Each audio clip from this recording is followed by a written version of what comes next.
പ്രമേഹ രോഗം പലപ്പോഴും ഒരു മരുന്ന് കിട്ടിക്കഴിഞ്ഞാൽ അത് തന്നെ കാലങ്ങളോളം കഴിക്കുന്ന രീതിയിലുള്ള ഒരു ചികിത്സയായിരുന്നു പണ്ടുണ്ടായിരുന്നത്. ഇപ്പൊ നമ്മളത് ഫോളോ ചെയ്യാറില്ല. ഇന്നത്തെ പുതിയ നമുക്ക് പ്രമേഹത്തെ കുറിച്ചുള്ള ഒരുപാട് പുതിയ അറിവുകൾ ലഭിച്ചതിന്റെ അടിസ്ഥാനത്തിൽ പ്രമേഹം ഏകദേശം 12ഓളം ശരീരത്തിലെ അവയവങ്ങളുടെ പ്രവർത്തനത്തിന്റെ തകരാറ് അല്ലെങ്കിൽ പ്രവർത്തനത്തിൽ വന്ന മാന്ദ്യം ഇതൊക്കെ പ്രമേഹത്തിനെയും പ്രമേഹത്തിന്റെ ചികിത്സയെയും ബാധിക്കും. പ്രമേഹം എന്ന് പറയുന്നത് ഇന്ന് ഒരു അസുഖമായിട്ടല്ല കണക്കാക്കുന്നത്, കുറേയേറെ അസുഖങ്ങളിലേക്കുള്ള സാധ്യതകൾ വളക്കൂറുള്ള ഒരുതരം ഇത് എന്നുള്ള രീതിയിലാണ് ഇപ്പൊ നമ്മൾ പ്രമേഹ ചികിത്സയെ കാണുന്നത്. ലൈഫ് സ്റ്റൈൽ റിസ്ക് ആണ് നമ്മൾ പലപ്പോഴും കണക്കാക്കാറുള്ളത്.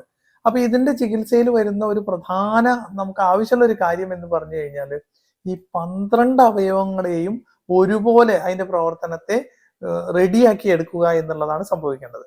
അപ്പൊ അതിലൊരു ഉദാഹരണം പറയുകയാണെന്നുണ്ടെങ്കിൽ ഇപ്പോൾ വൃക്കയുടെ പ്രവർത്തനത്തിന് സഹായിക്കുന്ന നമുക്ക് പ്രധാനപ്പെട്ട ഗുളികകളാണ് ഈ ഡാപ്പാഗ്ലിഫ്ലോസസ് എന്നൊക്കെ പറഞ്ഞ പോലെ ഉള്ള ഗുളികകളാണ്. നമ്മൾ വൃക്കയുടെ ഒരു പ്രവർത്തനത്തിന് നല്ല ഇത് കിട്ടുന്നതാണ്.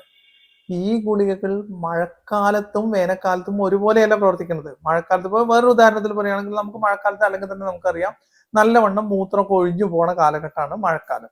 മഴക്കാലത്ത് അപ്പൊ നമുക്ക് കല്ല് അങ്ങനെ എന്തെങ്കിലുമൊക്കെ വൃക്കയിലേക്ക് വരാനുള്ള ചാൻസ് ഉള്ള അസുഖങ്ങളൊക്കെ ആണെന്നുണ്ടെങ്കിൽ മഴക്കാലത്ത് ചെറിയൊരു ഡോസിലുള്ള മരുന്നിന് തന്നെ നന്നായി മൂത്രം ഒഴിഞ്ഞു പോകുന്ന അവസ്ഥയിലേക്ക് ഉണ്ടാകും. അപ്പൊ നമുക്ക് മൂത്രത്തിലുള്ള കല്ലുകളൊക്കെ കളയാൻ ഏറ്റവും പറ്റിയ മാസം എന്ന് പറയുന്നത് മഴക്കാലമാണ്.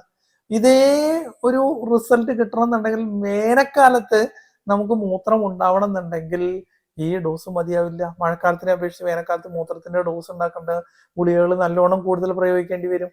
അപ്പൊ ഇത് ഒരു ഉദാഹരണം പറഞ്ഞു എന്ന് മാത്രം, പ്രമേഹ ചികിത്സയുമായി നേരിട്ട് ബന്ധപ്പെട്ടതല്ല ഇത്. ഇതുപോലെ തന്നെ നമ്മൾ ഓരോ മാസത്തെയും ആ മാസത്തിന്റെയും കാലാവസ്ഥയുടെയും ആൾക്കാരുടെ ജീവിത രീതിയുടെയും, നമ്മൾ ഓണത്തിന്റെ സമയത്താണെങ്കിൽ ഉത്സവ സീസണാണ്, ഇതെല്ലാം കൂടി പരിഗണിച്ചുകൊണ്ടാണ് നമ്മൾ ഈ 12 അവയവങ്ങളെയും ബലപ്പെടുത്തിയെടുക്കാനുള്ള രീതിയിലുള്ള ചികിത്സ ചിട്ടപ്പെടുത്തുന്നത്. അപ്പൊ പലപ്പോഴും എന്ത് ചെയ്യുന്ന വെച്ച് കഴിഞ്ഞാൽ ഒരു തവണ കിട്ടുന്ന ഒരു പ്രിസ്ക്രിപ്ഷൻ തന്നെ രോഗികൾ തുടർച്ചയായിട്ട് കഴിച്ചുകൊണ്ടിരിക്കും മരുന്ന്. അങ്ങനെ സംഭവിക്കുമ്പോൾ പലപ്പോഴും നമുക്ക് മറ്റ് എല്ലാ അവയവങ്ങളെയും നേരെയാക്കി എടുക്കാനുള്ള അവസരമാണ് നഷ്ടപ്പെടുന്നത്. കാരണം പണ്ടത്തെ ചികിത്സ എന്ന് പറഞ്ഞാൽ പ്രമേഹവും രാവിലെ ഒരു ഫാസ്റ്റിംഗ് ബ്ലഡ് ഷുഗറും ഒരു ഭക്ഷണം കഴിഞ്ഞിട്ടുള്ള ബ്ലഡ് ഷുഗറും ഇത് രണ്ടും കൺട്രോൾ ആയി കഴിഞ്ഞാൽ പ്രമേഹം പൂർണ്ണമായും നമുക്ക് കൺട്രോൾ ആണ് എന്നാണ് നമ്മുടെ ധാരണ. ഇപ്പൊ അത് പൂർണ്ണമായും മാറ്റി ശരീരത്തിലുള്ള കണ്ണ്, ചെവി, തലച്ചോറ്, ഞരമ്പുകള്, ശരീരത്തിലുള്ള എല്ലാ അവയവങ്ങളും ഇതിനെയൊക്കെ ബാധിക്കുന്ന പ്രമേഹത്തിന്റെ എല്ലാ കോംപ്ലിക്കേഷനുകളെയും നമുക്ക് ചികിത്സിക്കുന്ന ഒരു എല്ലാം കൂടി ചേർന്നുള്ള കംപ്ലീറ്റ് ചികിത്സയാണ് ഇന്ന് നമ്മൾ ലക്ഷ്യമിടുന്നത്. ഈ ആശയം നമുക്ക് പൂർണ്ണമായും രോഗികൾക്ക് ഉപകാരപ്പെടണമെന്നുണ്ടെങ്കിൽ റെഗുലർ ആയിട്ടുള്ള മരുന്നുകളുടെ മാറ്റിയിട്ടുള്ള ഉപയോഗത്തിലൂടെ തന്നെയാണ് അത് സാധിക്കാറ്. പലപ്പോഴും ഇതിന് വേണ്ടത്ര ഗൗരവം രോഗികൾ മനസ്സിലാക്കിയെടുക്കാറില്ല.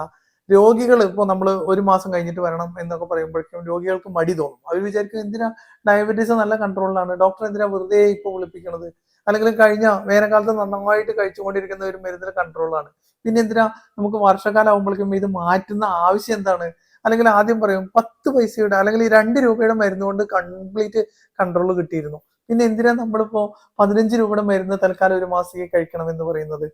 അപ്പൊ അതിന്റെയൊക്കെ ഉദ്ദേശശുദ്ധി ഇതാണ്. സാമ്പത്തികമായി പ്രശ്നമുള്ള ആൾക്കാർ ഈ കാര്യങ്ങൾ എന്നോടും അല്ലെങ്കിൽ നിങ്ങളെ ചികിത്സിക്കുന്ന ഡോക്ടറോടും കൃത്യമായി തുറന്ന് സംസാരിക്കുക.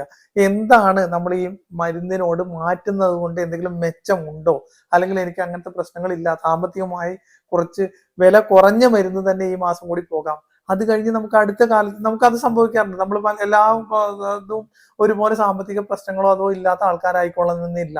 അപ്പൊ ഇത് പറയുന്നതിനനുസരിച്ച് നമുക്ക് നമ്മുടെ ഗോൾസ്, നമ്മുടെ ലക്ഷ്യങ്ങൾ കൃത്യമായി തരംതിരിച്ച് നേടാവുന്നതാണ്.